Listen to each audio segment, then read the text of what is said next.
Hello and welcome to this solution video. Thank you for clicking on that thumbnail.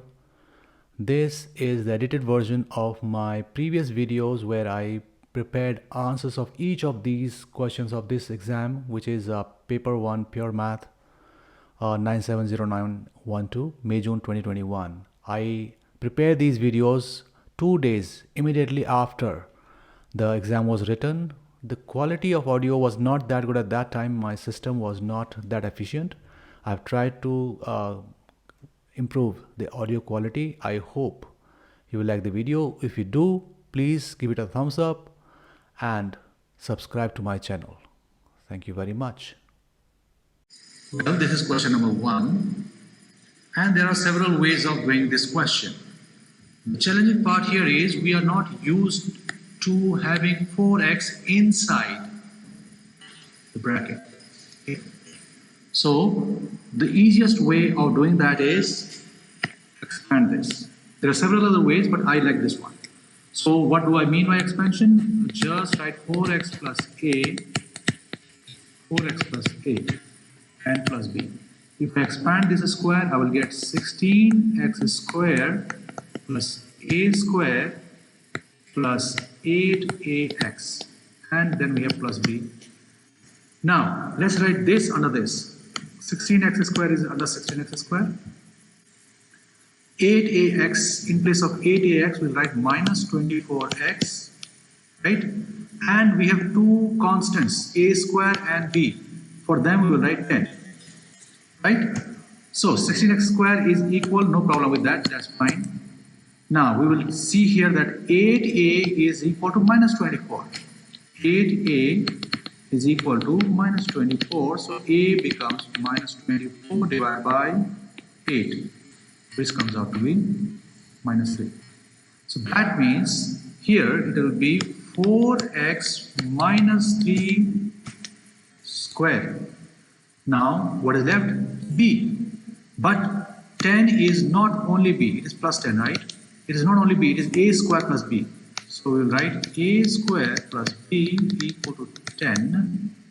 And we already know a is minus 3, so we will write minus 3 square plus b equal to 10. 9 plus b equal to 10. And b becomes 10 minus 9, which is 1.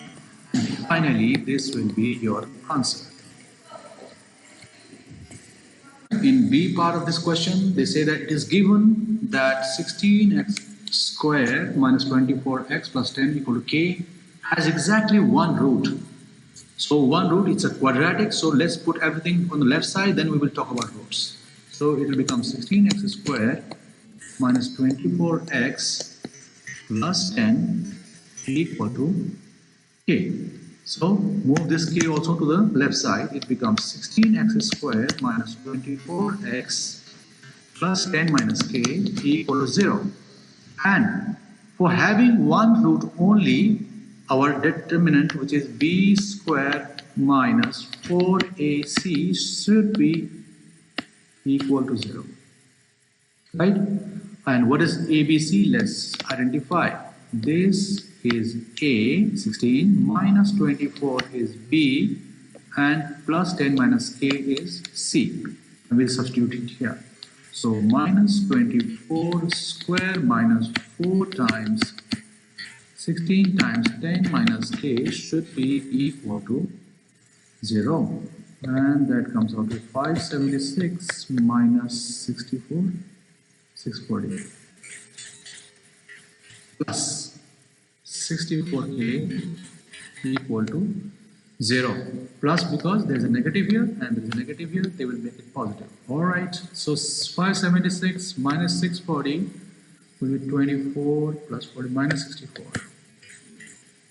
Plus 64k equal to 0, and we can already see it is 64k equal to 64, so k comes out to be 1.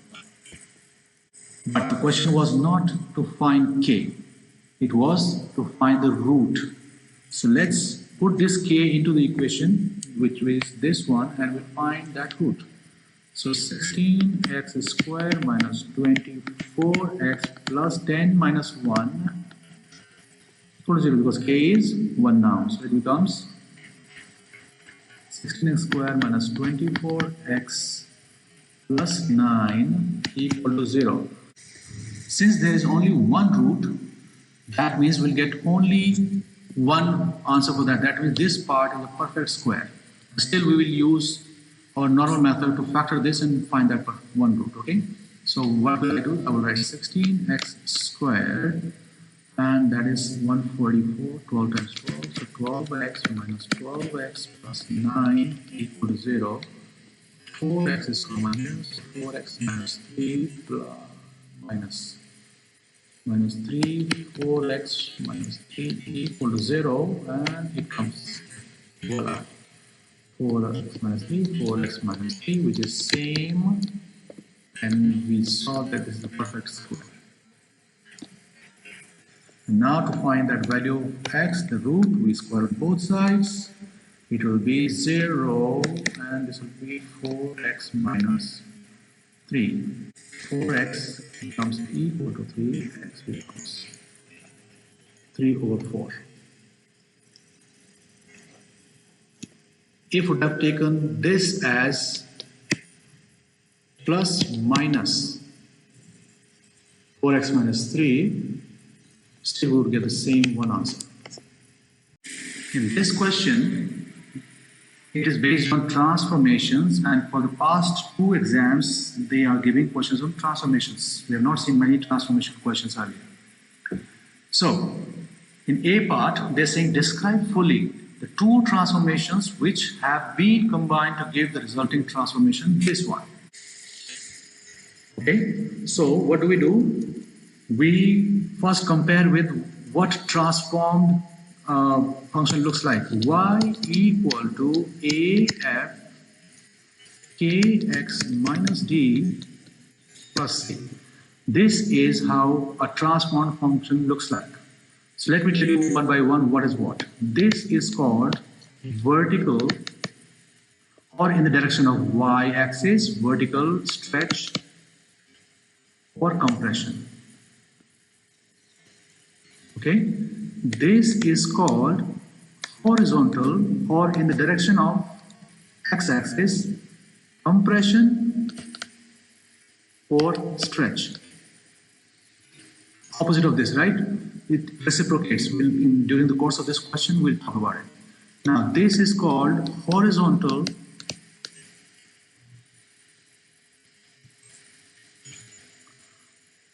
translation. All right?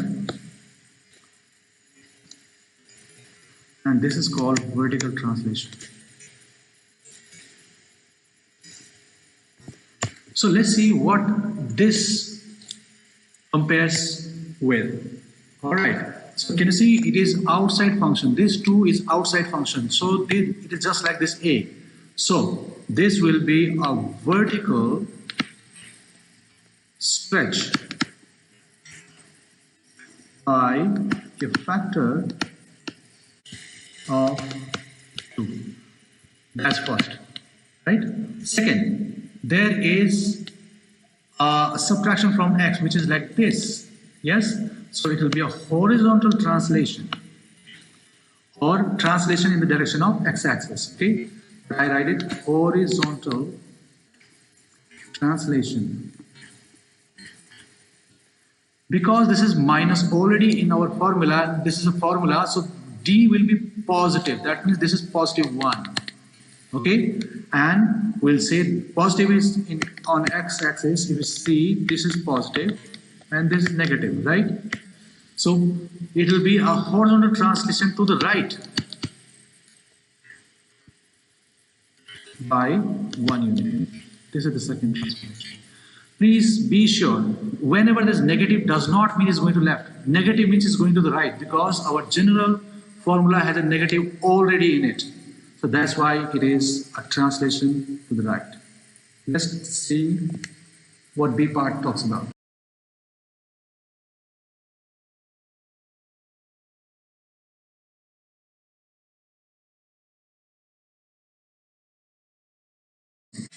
For that, what should we do? Let's write it in form of fx. In place of y, I'm writing fx. It becomes sine 2x plus 5x. Okay, 5x is not part of the angle 2x. Okay, 5x is extra. So they say it is reflected on y-axis. That means there is a horizontal reflection, right? This is y-axis, and if I reflect across it, this will be a horizontal reflection. In this direction, this will be horizontal. So first write y equal to af kx minus t plus the general one, and then now let's put a negative in front of k because it is going to be reflected on y-axis horizontally, and we put a negative here. If it was vertically, we put negative in front of a. Second, then stretched by a scale factor of 1/3 in x direction. Again, they're talking about horizontal stretch. And whenever they say horizontal stretch of 1/3, we don't write 1/3. We write the reciprocal of that here. So basically it will become AF minus 3x minus d plus c. Now these are the only two transformations they are talking about. That means there is no A. There is no vertical stretch or compression. There is no horizontal translation, and there is no vertical translation. So our new formula should be f minus 3x. That's it. That means wherever we have x, substitute that x by minus 3x. So our equation was fx equal to sine 2x. This one, right? So I will write sine 2 remains 2, but x becomes minus 3x. And plus 5, again x becomes minus 3x. And that will be sine. Angle will now become minus 6x and minus 15x. We know that sine minus theta is minus sine theta. So we can write this as sine 6x minus 15x. Okay, this is the angle only. 6x is the only angle. This is an optional. If you leave your answer like this, that is also fine. In this question number 3, they have given a curve and they have given some points on that curve, and then they are asking us to find k, and k is in point A. So what we can do, we can substitute 2 and k to get k in the curve. So let's put it in place of y, I will write k, and in place of x, I will write 2.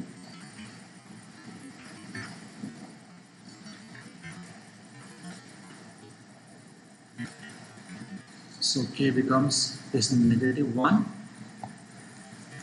3 plus 3. So k is 3 minus the square root of 3. If I rearrange them, they're saying correct 4 decimal places. So we can put this in our calculator and we'll get the answer in 4 decimal places. And the calculator gave me 1.2679. Okay, in B part, they are asking us to find the gradient of AE, and we know that on the curve, AE are distant points, AE.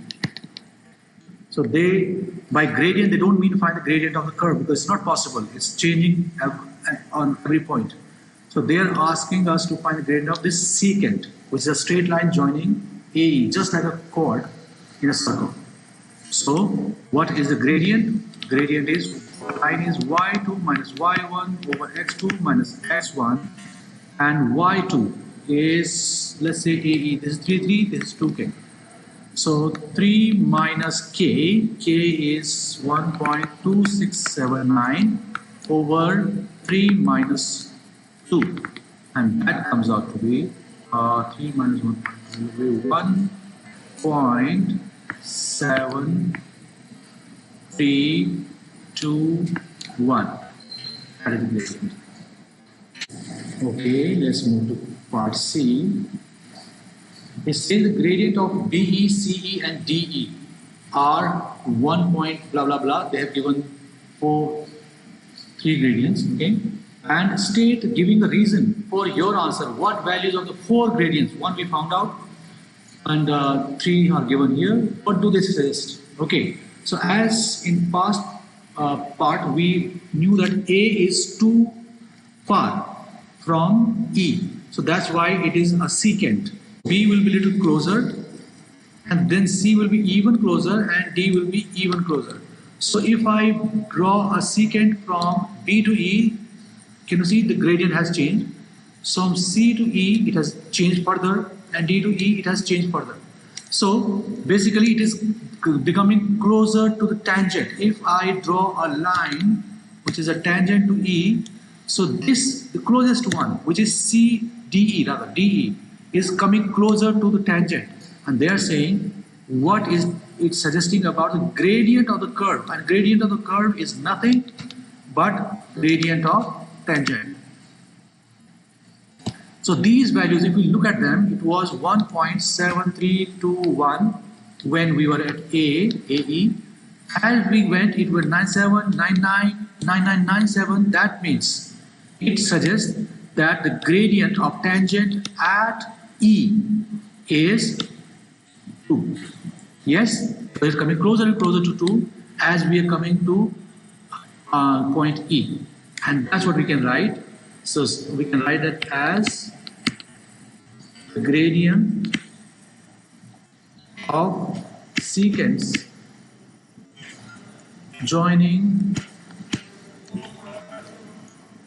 points closer to the point E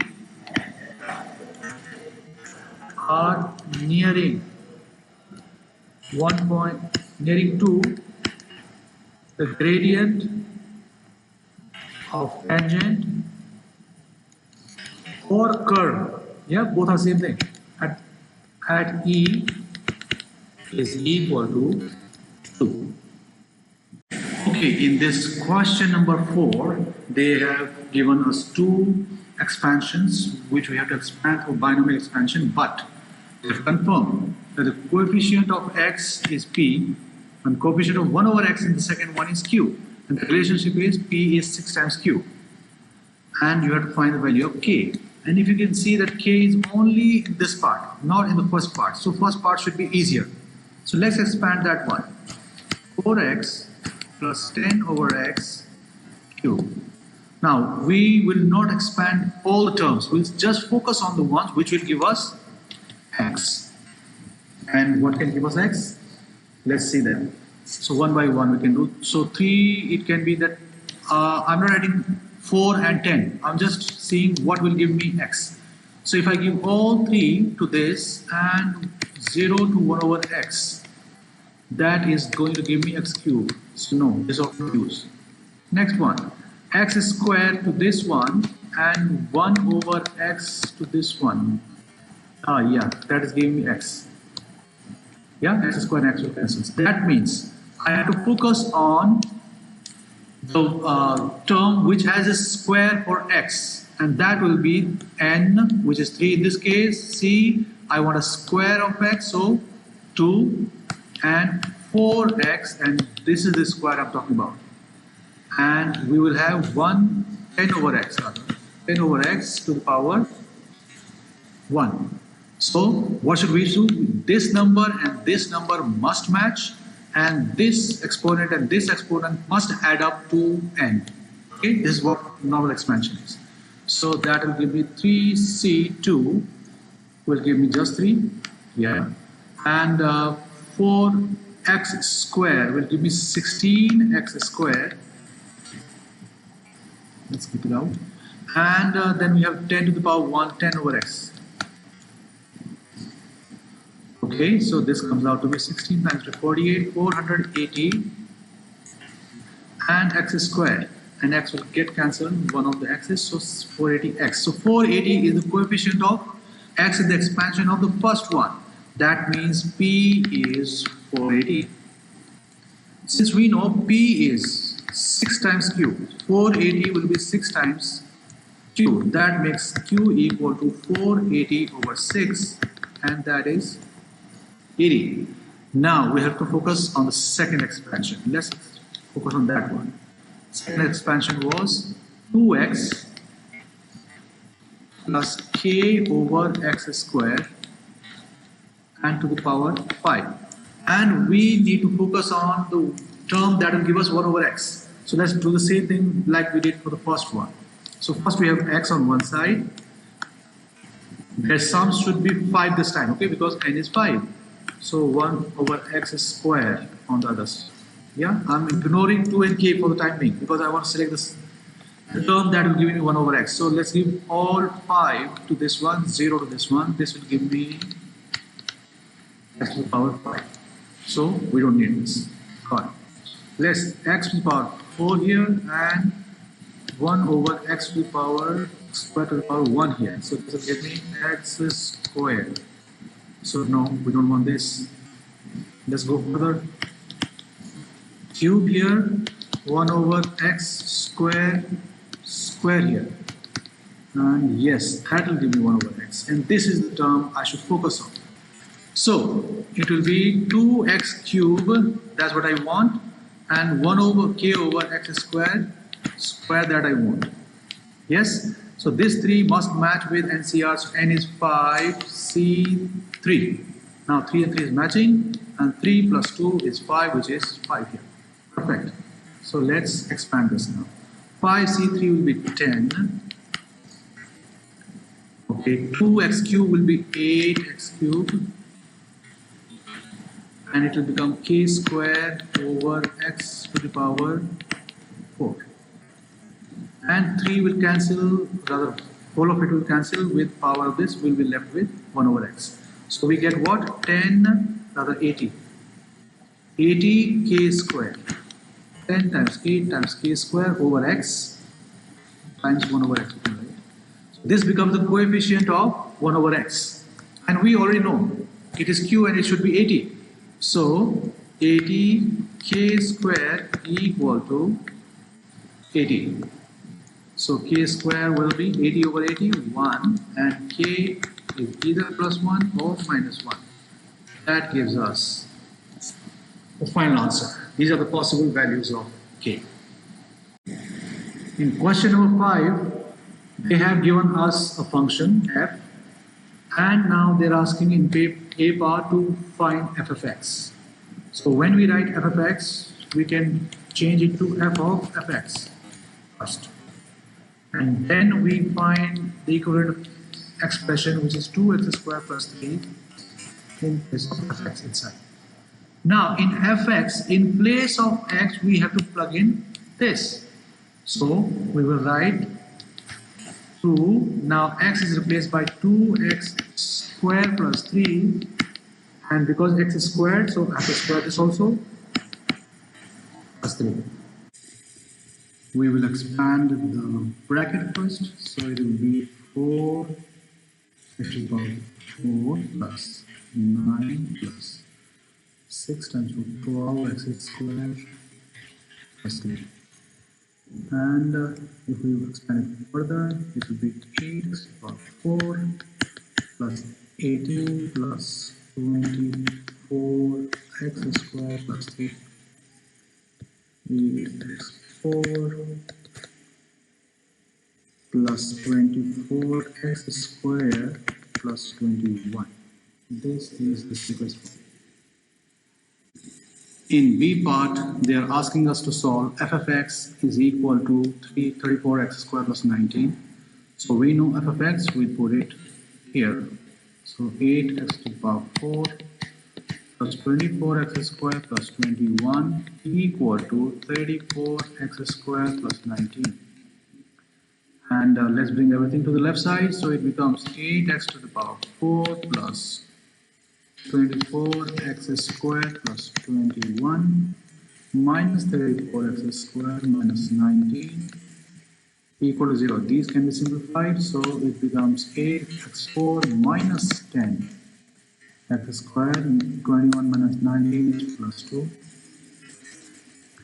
equal to 0. And let's factor this by normal method. So I will first write x, I'll assume x squared equal to m.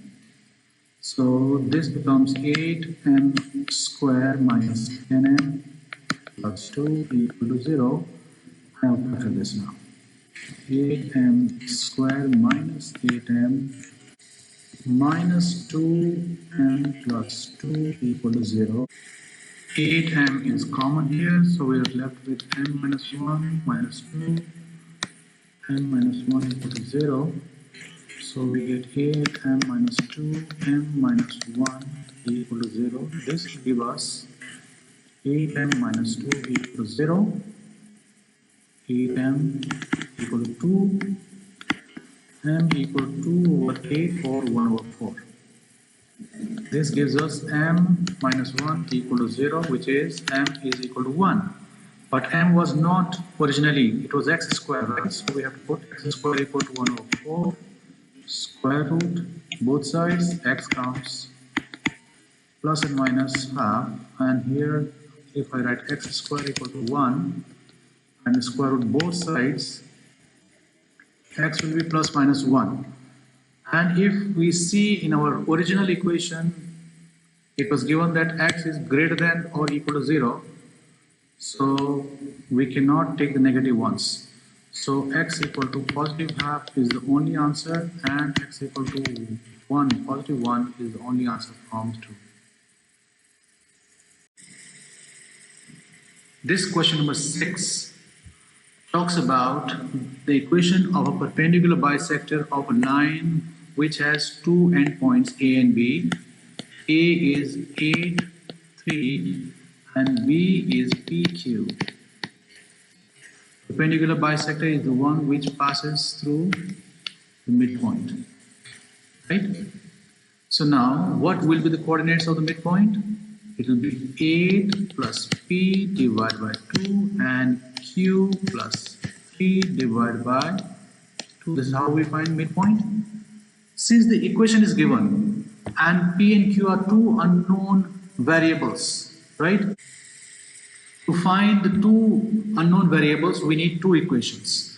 And we know two facts about the perpendicular bisector. One, it is perpendicular to the original line, right? So basically, if it is perpendicular, that means the gradient of this line will be the negative reciprocal of gradient of AB. So let's say gradient of, they have not given any, let's also say CD. The gradient of CD is minus 2. Yeah, y equal to minus 2x plus 4 is the equation of perpendicular bisector. So this becomes the gradient because y equal to mx plus c. And the negative reciprocal of minus 2 will be the gradient of AB, right? So what is the gradient of AB? Y2 minus y1. So q minus 3 over x2 minus x1p minus 8 equal to negative reciprocal of minus 2, which is half. And now we can cross multiply. This will give us one of the equations we need. So it will be 2q minus 6 equal to p minus 8. And if we put everything on the left side, it will be 2q minus p equal to minus 8 plus 6. And that gives us 2q minus p equal to minus 2. That's question number 1. Second fact about this line is that the midpoint lies on the equation y equal to 2x minus 4 plus 4. So basically they will satisfy the equation. So we'll plug in these 2 points, these 2 coordinates rather, in the equation. So y is q plus 3 over 2 equal to minus 2, x is 8 plus p over 2 plus 4. Yes, and that will give us another equation. So let's do it. Let's multiply the whole of this with 2 so that we don't have any denominator left. So this 2 will get cancelled out. So q plus 3 equal to minus 16 minus 2p plus 8. And because we have multiplied by 2, there is no denominator left. So let's bring this 2p to the other side. 2p plus q equal to minus 16 plus 8 minus 3. Yeah. Okay, 2p plus q equal to minus 8 minus 3 minus 11. This has become equation number 2. And now by simultaneous equations, we can simply uh, add them. So let me use the elimination method. I will multiply this by 2. Why? Because I want this to be minus p, so that this 2p get cancelled out. So it will become minus 2p here plus 4q equal to minus 8 minus 4. So 2p and 2p gets cancelled out. So this will become how much? 5q equal to minus 15. And q becomes minus 15 over 5 minus 3. And to find p, we can use any of the equations that use this one. So 2 times minus 3, which is 2q, minus p equal to minus 2. So minus 6 minus p equal to minus 2. Minus p equal to minus 2 plus 6. Minus p equal to 4, which means p is minus 4. In this question number 7, they have said that there is a point A15. It lies on a line whose gradient is minus 2/3. And we have to show that it is a tangent to a circle. So let's draw a circle first. Okay, if this line is a tangent to the circle, what will happen? There will be two facts. First of all, the distance between the center, 511 is the center of the circle, and the point they're saying A is 1, 5, should be equal to the radius, which is square root 52 they have given. Right? This is line L. Okay. Second fact should be that the gradient of the line should be a negative reciprocal of the gradient of the radius, because always a tangent makes 90 degrees to the radius. Right? So these two facts will prove that yes, it is on the circle as a tangent. So let's find the distance between 1, 5, right? 1, 5 and 511. It should be square root 52. So let's do it. Distance formula says x2 minus x1. So 5 minus 1 squared plus y2 minus y1 squared equal to, let's see how much is that? 4. 4 minus 1 is 4. 4 squared is 16 plus 11 minus 5 is 6. 6 square is 36. And it is square root 52. Half the job done. Now let's find the gradient of radius. So gradient of radius will be y2 minus y1. So let's say 5 is y2. 5 minus 11 over x2 minus x1. 1 minus 5. That comes out to be minus 6 over minus 4. Yeah. So that comes out to be 3 over 2. And yes, it is negative reciprocal of minus 2 over 3, which is the gradient of line L. Since the gradient of radius is negative reciprocal of the gradient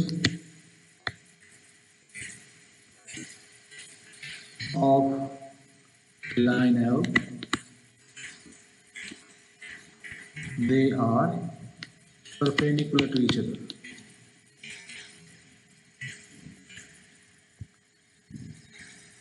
Secondly, distance between center and point A is square root 52. It means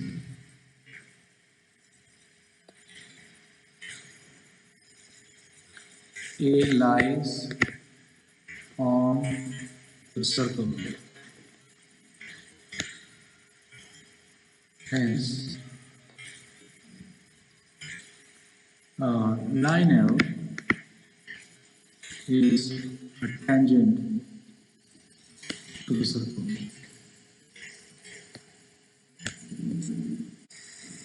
In B part, they're saying find the equation of the other circle of radius square root 52 again, for which L is also a tangent at A.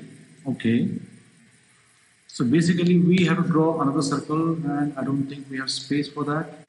So I have created some space for this B part, and now I will draw a circle which is exactly of this side, because they're saying it also has the same radius as the previous one. So I will draw like this. Okay, now they are asking what is the equation of this new circle. So for that, for a circle, we should know radius. We know the radius. Radius is square root 52. We should also know the center's coordinates. So let's call them A and B. We don't know, right? But what we know is that this point A is a midpoint of, let's call this as M, and let's call this as N. So the MN is the line joining the center of the circles, right? And this is the only circle we can draw. No other circle can have a tangent L at A. This is the only one. So A is the midpoint of MN. So we can do what? We can find the coordinates of N with the help of midpoint relationship. So let's do that. Okay, so we know that A is the coordinate of x coordinate of this circle, 5 is the coordinate of M of second circle. So A plus 5 divided by 2 should be equal to the x coordinate of the midpoint A, which is 1. And let's cross multiply A plus 5 equal to 2, A equal to 2 minus 5, which is minus 3. So the x coordinate of this endpoint is minus 3. Let's say the y coordinate. So B plus 11 is the coordinate of y coordinate of M. So divided by 2 will be equal to 5. Cross multiply again. B plus 11 equal to 10. B equal to 10 minus 11, which will be minus 1. So y coordinate comes out to be minus 1. And now we can write the equation of the second circle. We know the equation of circle is x minus x coordinate of the center, which is minus 3 square, plus y minus the y coordinate, which is minus 1 square, equal to radius square. So it will be x plus 3 actually, because there are two minuses and there are two minuses here. So if I expand, it will be x square plus 6x plus 9 plus y square plus 2y plus 1 equal to 52. And if I bring 52 to the left side, I rearrange the equation and it will be like this. 9 plus 1 will be 10, but this will be minus 52. So minus 52 plus 10 will be minus 42 equal to 0. This is the equation of the new circle which has tangent L. This is question number 8, in which they are talking about one arithmetic progression with these three terms in terms of A and B, and geometric progression where it is also in terms of same A and B, and they are asking us to find the values of A and B. So we know that in case of AP, common difference D is second term, which is 3 over 2A in this case, minus first term, or the third term minus the second term. Yes, this is D. So now we can make an equation out of this part. So what will that be? 3 over 2A minus A will be half A equal to B minus 3 over 2A. And if I keep B here and bring a term to the left side, it becomes half a plus 3 over 2a equal to b, and that is 2a equals to b. So this is the relationship between b and a from arithmetic progression. Let's talk about geometric progression, where we know common ratio r is second term 18 divided by the first term a is same as the third term b plus 3 divided by second term. And if I take again these two terms only, it will become 18 times 18, 324 equal to a times b plus 3. And from here we know b is 2a. Let's replace it here. So 324 equal to a 2a plus 3. And it becomes a quadratic. Let's bring 324 to the other side and expand the right side. So it will be 0 equal to 2a square plus 3a minus 324. And now if I try to factor this, it will be 2a square plus 27a minus 24a, that is 628 minus 324. We can factor this by taking a common, so 2a plus 27 left here, and minus let's say 12 here, so 2a minus plus 27, because we have taken minus common. Okay, so we get 2a plus 27 and a minus 12 here. So this gives us the answer 2a plus 27 equal to 0, which is 2a equal to minus 27, and a comes out to minus 27 over 2, which is minus 13.5. This gives us a minus 12 equal to 0, which is a equals to 12. But in our question, if we see, they have clearly said that a and b are positive constants. Since they are positive constants, we will not accept this answer. So b is equal to 2a. So b becomes 2 times 12, 24. So finally, a is 12, b is 24. Okay, let's move to the b part, which says find the sum of first 20 terms of AP. So what is a in AP now? We know it is 12. We know the second term, A2, is 3 over 2 of this, which will be 18, yeah? A2 over 18, yeah, okay, so D becomes how much? 6, yeah. It will be S20 equal to 20 over 2, 2 times A, which is 12, plus N minus 1, 20 minus 1, times D, 6. Okay, which will be 10, 24, 19 times 614. Okay, so 10 times 138, that becomes 1380. This is the sum of first 20 terms. In this question number 9, they have given a curve whose equation is this, and a line, vertical line, which is this. We can write its equation is x equal to 5, right? And the equation of this horizontal line is y equal to 1. And now we have to find the volume of the shape when this shaded part is rotated by 360 degrees and we get a shape, right? First, let's say how will this shape look like if we rotate it by 360 degrees? It is being rotated about x-axis, so it will be this surface. This surface will be created by this line, okay? And now there will be something like this, and it will be a ring basically.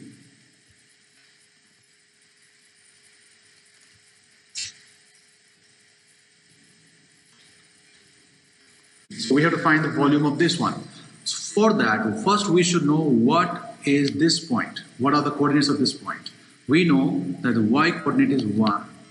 we need to know what is the x coordinates. So what can we do? We'll plug it in this curve equation and we'll get it. So let's do it. 1 square equal to x minus 2, and it becomes 1 equal to x minus 2, and x goes to the other side, 3 equal to x. So the x coordinate is 3. That means this line is at x equal to 3.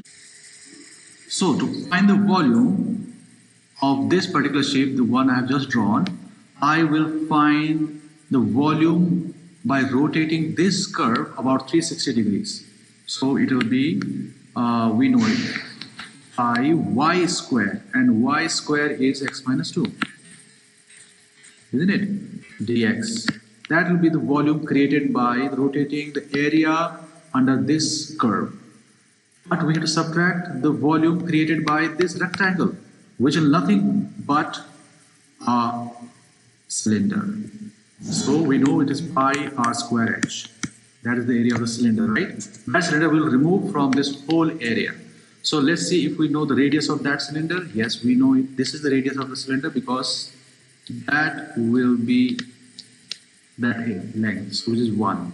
So it comes out to be, let me do it somewhere separate so that it does not stop us from finding the area. So height is this will be the height between 3 and 5, which is 2. So it becomes 2 pi basically. This is the volume we will subtract when we get the volume through this one. Okay, and let's do it. So I'm between 3 and 5, right? Yeah. So let's separate them. 3 to 5. Pi is outside, x dx minus, let's put 2 outside and pi is already there, so dx from 3 to 5.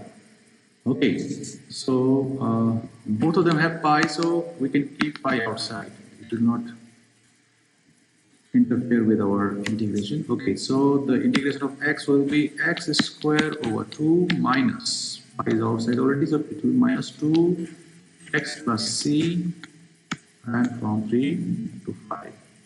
And now substitute. So pi, now pi square over 2 minus 2 times 5 plus c minus, I'll put a bracket here, 3. 3 square over 2 minus 2 times 3 plus c. Alright, so that comes out to be 25 over 2 minus 10 plus c minus 9 over 2 plus, because this minus and that minus will make it plus, 6 minus c, c and c can get cancelled out. Okay, 25 minus 9 will be 16. 16 over 2 is 8. Minus 10 plus 6 will be minus 4. Okay, and that comes to 4 pi. And we knew that the area of the cylinder was 2 pi. We'll subtract it from here. So final answer of the volume created by that shaded shape is 2 pi units squared. In this question number 10, they are asking us to prove the identity. So since the right side has only one term and left side has 2, so let's try to combine them by writing their LCM. And LCM of 1 minus sine x and 1 plus sine x will be their multiplication. Right? So if I have this LCM, that means this particular numerator has to be multiplied with this denominator, and this particular numerator will be multiplied with this one. So if you notice, they are exactly same. That means it will be a square. So 1 plus sine x squared minus 1 minus sine x squared. Right? Now if I do the same here, it will be the identity a minus b, a plus b multiplication, that is right here, a minus b, a plus b, their multiplication is a square minus b square. So it will be 1 square, which is 1, minus sine square x. Alright, now since it is also a square minus b square, I will do the opposite here. So what will I do? I will write 1 plus sine x plus 1 minus sine x, 1, and I will write 1 plus sine x minus 1 plus sine x. Why minus 1 plus? Because minus is with both of them, and that makes that minus sign as positive sign. So 1 minus sine square x we know is cos square x. Okay. Here in this case sine x and minus sine x will get cancelled out. So we will be left with just 2. And here 1 and minus 1 will get cancelled out. So we will be left with sine x plus sine x, 2 sine x. Okay, we are getting closer. 4 sine x over, and let me break it, cos x and cos x. Let's break it twice. So that this sine x over cos x we know is 10x, right? So I can write 4 10x. And what is left inside? At the bottom, cos x.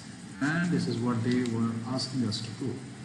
Let's move on to B part. Alright, this is B part, which says solve this equation, and this part is exactly to the left hand side part of our original question. So we will write the right hand side as a result of this. So what was the right hand side? 4 tan x over cos x. 4 tan x over cos x equal to 8 tan x. Right? Usually what do? We could have cancelled tan x and tan x, so easy, right? But if we cancel it, we will lose one answer. So best is that we take tan x to the other side. So 4 tan x over cos x minus 8 tan x equal to 0. And now we can take 4 tan x common. 4 tan x is taken common. What is left? 1 over cos x minus 2 equal to 0. And now we can have this answer as well. 4 tan x would be equal to 0, and that gives us tan x equal to 0, x equal to tan inverse 0, and because our domain is 0 to pi by 2, and in that domain only 0 angle gives you 0. So x equal to 0. Tan inverse 0 will be 0. Let's move on to this one. 1 over cos x minus 2 will be 0. So 1 over cos x equal to 2. And reciprocate both sides. If we reciprocate this, it becomes cos x. If we reciprocate 2, it becomes 1 over 2. You could have done this by cross multiplication also. So x equal to cos inverse half.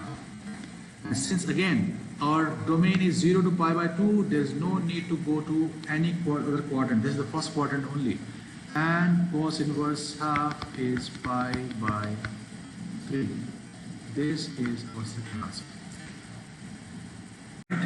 This question is number 11 from 2021 May, paper 12 of Pure Math 1 AS Level Mathematics IGCSE. So here they say that this is dy over dx, this, and they are asking us to find the value of k, and they have given that the stationary point is at 2 minus 3.5. So we know that at stationary point the gradient of the tangent or the curve is equal to 0, and which is dy over dx. So basically we will make whatever is given to us, 3x minus 5q minus kx squared equal to 0. and they have also given us x and y coordinates. So what will we do? We'll put x value only. Y is useless here. So 6 3 times 2 minus 5 q minus k 2 square equal to 0. And this becomes 6 minus 5, 1 cube minus 4k equal to 0. And 6 minus 4k, that becomes equal to 0, minus 4k equal to minus 6. And that says minus 6 over minus 4, which is 3 over 2. This is the value of k. In B part, they are asking us to write the equation of the curve. So we are given dy over dx already, so let me write it again. Dy over dx was 6 3x minus 5q minus kx square. I can rewrite this as dy equal to 6 3x minus 5 cube minus kx square, and whole of it dx. And to find y, I have to integrate both sides. That's what we do. So it becomes y equal to, and the integration of this part will be 6 is untouched. It will remain like this. 3x minus 5 to the power 4 over 4. That's what we do. But further we have to divide it by the differentiation of what is inside bracket, which is 3x minus 5, and if I differentiate it, I get 3. Now minus kx cube over 3 plus c. This will be the equation of the curve, but you have to find c. And the point given to us was 2 comma minus 3.5, because minus 3.5 was useless earlier, and it will be useful here. So we will put minus 3.5 equal to 6, 3, 2 minus 5 to the power 4 over 12. We can cancel this, okay, minus k 2 cube over 3 plus c.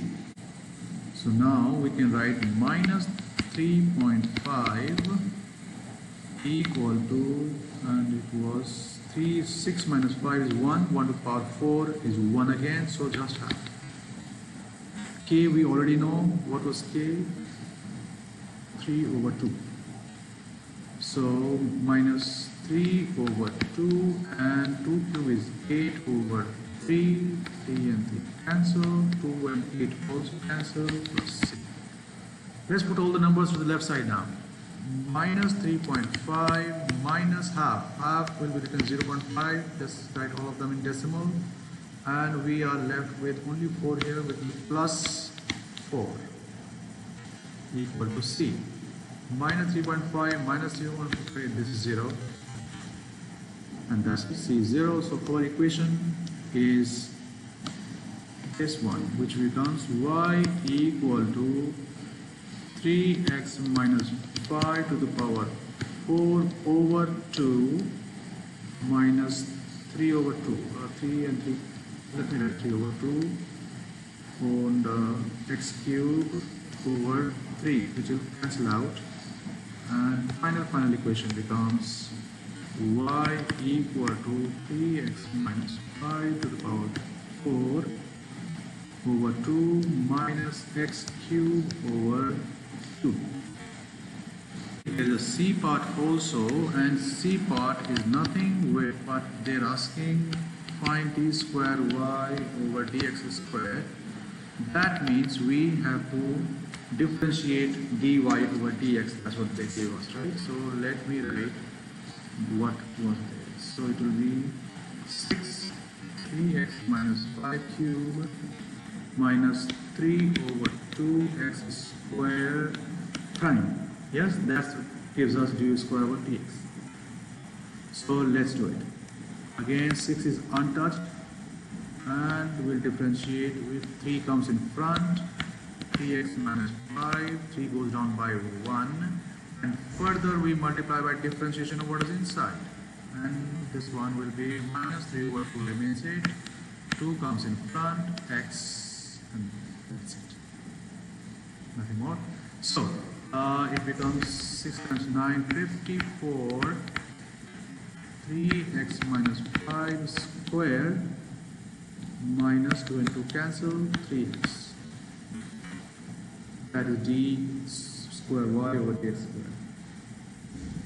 The final part, d is also there. Wow. It says determine the nature of the stationary point.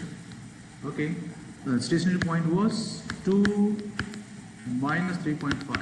Find its nature. So since we have second derivative here, we'll just plug it 2 into this and see whether it's positive or negative. Okay, so let's do it here.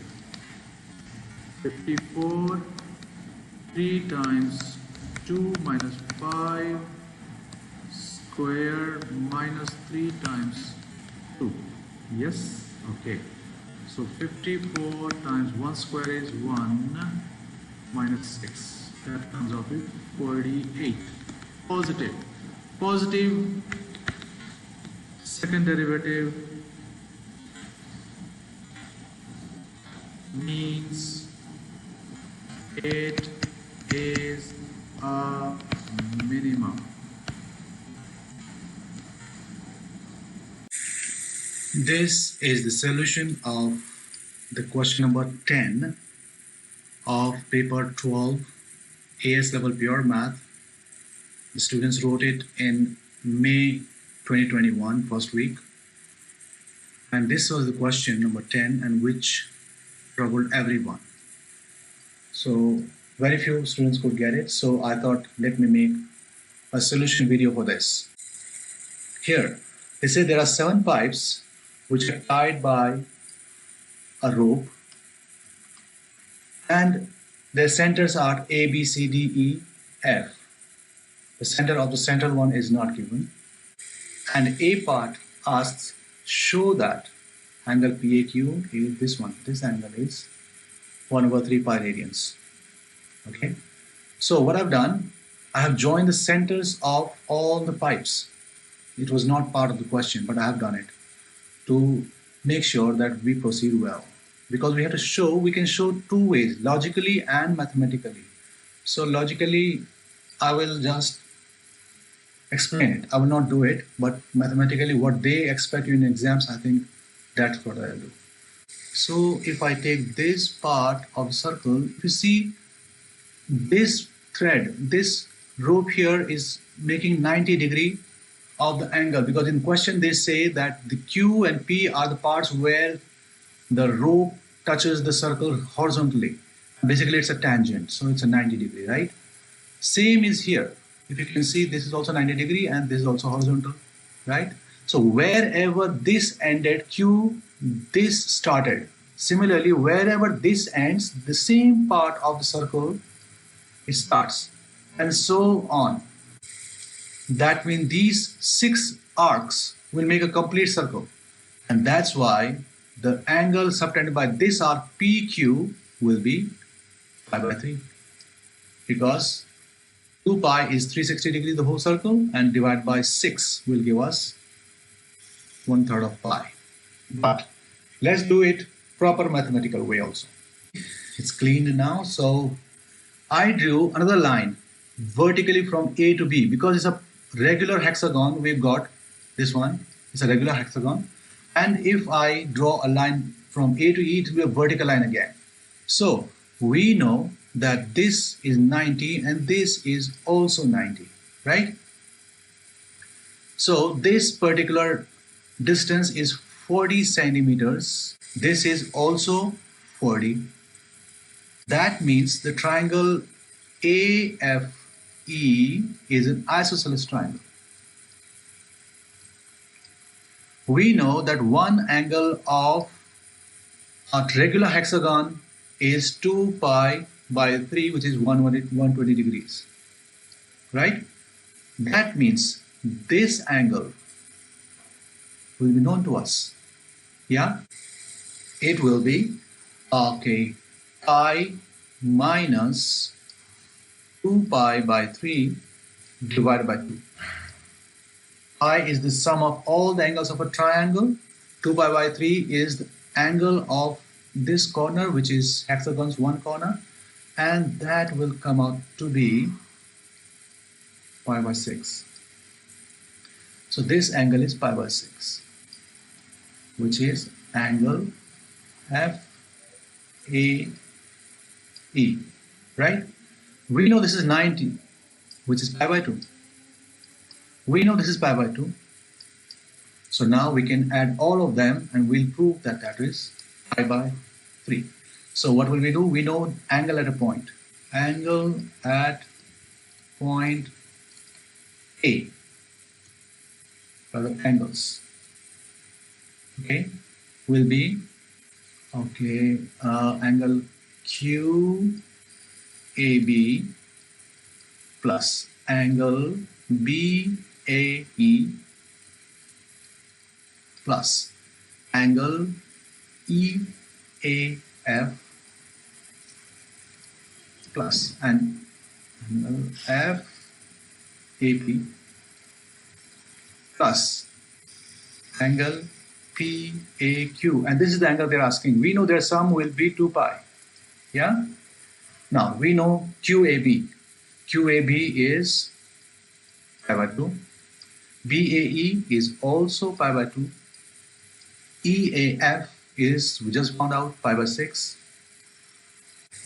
Plus FAP. This will also be a tangent and radius making an angle of pi by 2. So pi by 2. And then angle PAQ equal to 2 pi. And now if we add all of them and subtract from 2 pi, we'll get our answer and we'll show. So let's do it. Angle PAQ equal to 2 pi minus, I will put all of them with one LCM, which is 6. So this becomes 3 pi plus,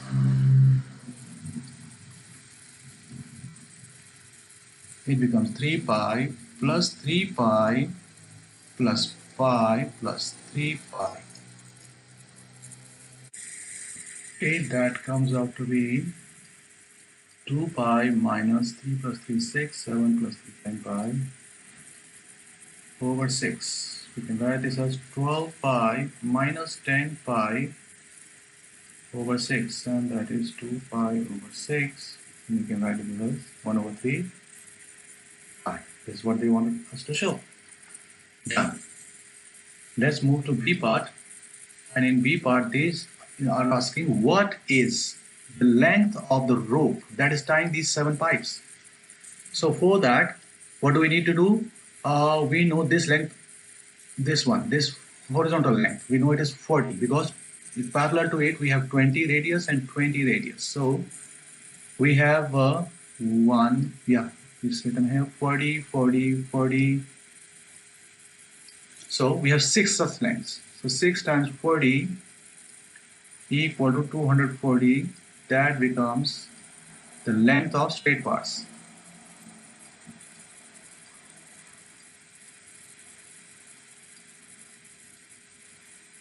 Okay, now we need to know the arc length. Okay, for arc we know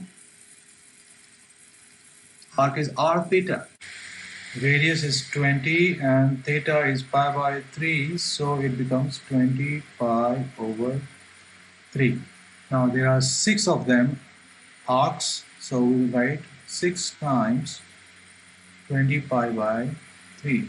3 and 6 will cancel, that will be 40 pi.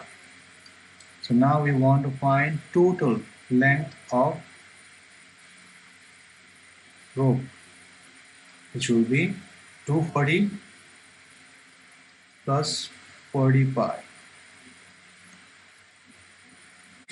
365.66 centimeter. They find the area of the hexagon that is formed by joining the centers of the pipes, this hexagon. So I'm drawing a random hexagon which will be a regular hexagon. Let's do it this way. Okay.